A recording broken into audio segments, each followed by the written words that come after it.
안녕하세요. 오늘은 우리 반려동물의 악성 흑색종 치료에 대한 아주 특별하고 새로운 이야기를 해볼까 합니다.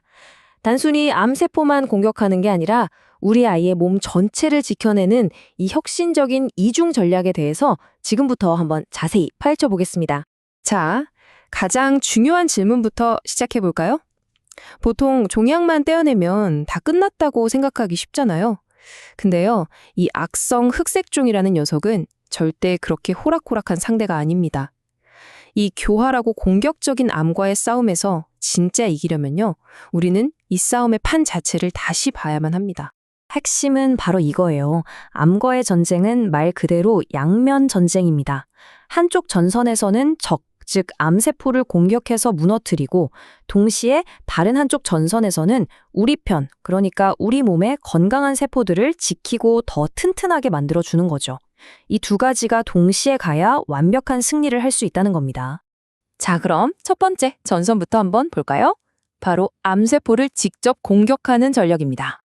흑색종 세포는요, 진짜 정말 영리한 생존 전문가라고 할 수 있어요. 살아남으려고 주변 환경에 맞춰서 자기 대사 방식을 막 바꾸는 엄청난 적응력을 가졌거든요. 그래서 이 대사요법이라는 건 바로 이 녀석들의 가장 강력한 무기, 이 생존 전략 자체를 무력화시키는 게 목표입니다. 이 공격은 아주 체계적으로 딱 두 단계로 진행돼요. 첫째, 암세포의 생명줄이죠. 에너지 공급원. 이 밥줄을 그냥 싹둑 끊어버리는 거고요. 둘째, 항암제 같은 공격으로부터 자기를 지키려고 쌓아 올린 단단한 성벽 있죠?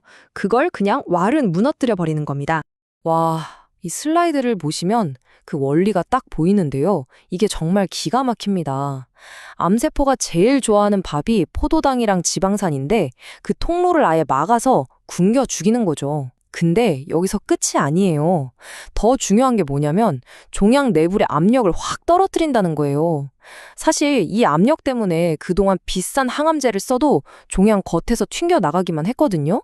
근데 이제 그 압력이 낮아지니까 어때요? 항암제가 암의 심장부까지 그냥 고속도로처럼 뻥 뚫고 들어갈 수 있게 되는 거죠. 자, 이제 두 번째 전선으로 넘어가 볼게요. 공격도 중요하지만 어쩌면 그 이상으로 더 중요할 수도 있는 바로 우리 건강한 세포들을 지켜내는 방어 전략입니다. 생각해보세요. 최전선에서 공격 부대가 막 싸우고 있을 때 후방에서는 우리 군대, 즉 우리 몸의 건강한 세포들을 다시 정비하고 더 강하게 만들어줘야겠죠.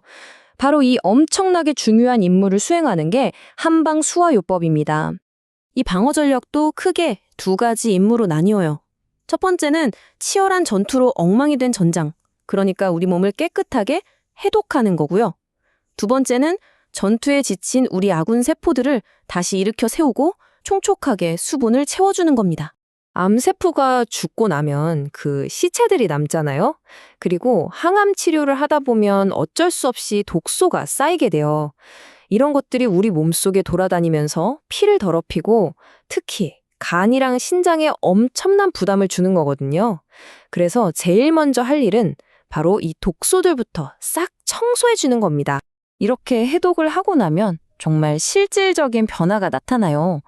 몸속에 쌓인 노폐물들이 소변이나 대변으로 쑥쑥 빠져나가니까 아이들이 힘들어하는 구토나 축 처지는 기력 저하 같은 부작용들이 눈에 띄게 줄어들죠.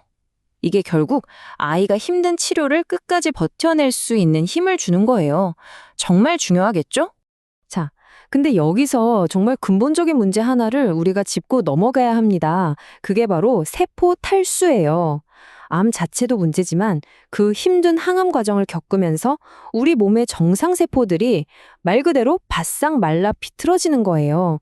그럼 재기능을 할 수가 없겠죠. 그래서 이 요법은 그냥 물을 마시게 하는 거랑은 차원이 완전히 달라요. 세포 소생이라고 부르는 데는 다 이유가 있습니다. 세포가 물을 쭉 빨아들이고 그 물을 안에 꽉 머금고 또 밖으로 새어나가지 못하게 문을 딱 잠그는 그 능력 자체를 되살려주는 거죠. 실제로 자료에서도 이 수분 잠금 기능, 이걸 두고 이것이 가장 중요한 양리기전입니다 라고 딱 잘라 말합니다. 그만큼 메마른 세포에 물을 채워주는 것 못지않게 그 물이 빠져나가지 않게 지키는 게 이 치료의 핵심이라는 거죠. 자, 그럼 이제 이 두 개의 전선, 즉 공격과 방어가 어떻게 하나로 합쳐져서 엄청난 시너지 효과를 내는지 한번 볼게요. 이건 마치 적을 양쪽에서 동시에 포위해서 꼼짝 못하게 만드는 그런 양동작전과 똑같습니다. 이 표를 보시면 한눈에 이해가 되실 거예요. 보세요. 항암제 내성이라는 어려운 문제가 있잖아요. 이걸 해결하기 위해서 공격팀은 종양 압력을 낮춰서 약에 들어갈 길을 열어주고 그동안 방어팀은 건강한 세포를 튼튼하게 지켜서 치료를 계속 받을 체력을 만들어주는 거예요. 또 독성 부작용 문제는 어때요? 공격팀이 암세포만 정밀 타격하면 방어팀이 그 뒤에서 발생하는 독소들을 깨끗하게 청소해주죠. 와, 정말 완벽한 팀플레이 아닌가요? 그래서 최종적으로 우리가 기대할 수 있는 결과는 바로 이런 것들입니다. 항암 치료 효과는 최대로 올라가고 우리 아이는 힘들어하던 헐떡임이 줄고 입맛도 돌아서 밥도 다시 잘 먹게 되는 거죠. 피부가 좋아지고 털에 윤기가 나는 건 몸이 속부터 건강해지고 있다는 아주 확실한 신호고요. 그리고 가장 중요한 건 이 길고 힘든 싸움에서 이길 확률, 즉 장기 생존율 자체를 높여준다는 겁니다. 결론적으로 말해서 오늘 우리가 살펴본 이 접근법은요. 단순히 새로운 치료 기술 하나를 소개하는 걸 넘어서요. 암이라는 병과 싸우는 방식을 바라보는 완전히 새로운 관점, 그리고 새로운 희망을 제시하는 전력이라고 할 수 있습니다.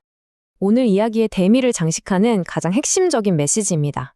암세포를 죽이는 그 강력한 공격력도 물론 중요하지만 그에 못지않게, 아니 어쩌면 그 이상으로 내 몸의 건강한 세포를 지키고 살리는 방어력이 중요하다는 것. 이 균형 잡힌 접근법이야말로 우리 아이들에게 단순히 고통만 줄여주는 차원을 넘어서 다시 건강한 삶을 선물할 수 있는 진정한 열쇠가 되지 않을까 생각합니다.